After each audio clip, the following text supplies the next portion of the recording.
In This Week in Military History, we explore the United States victory over the British in the Battle of New Orleans during the War of 1812. The port city of New Orleans held crucial value to the United States. The U.S. gained control of it as part of the Louisiana Purchase in 1803, providing them with an important international trade hub at the terminus of the Mississippi River. The British believed that seizing this area would provide them with control of the waterway and claim to America's land and irrefutable victory in the war. British Major General Sir Edward Pakenham's forces advanced on New Orleans on January 8, 1815. First, he dispatched a small group of British soldiers across the Mississippi River to the west bank to overtake a U.S. battery capable of firing across the river upon his forces.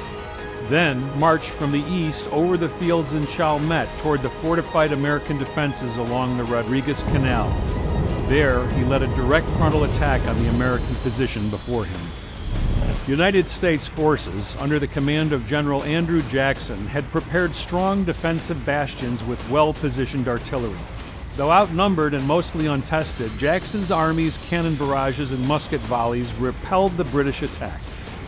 Choctaw sharpshooters located in the bayou on the American left flank stymied enemy progress as well. The British troops that crossed the Mississippi to the west bank experienced delays in completing their mission. Though they ultimately succeeded, the frontal assault on the opposite bank had already faltered.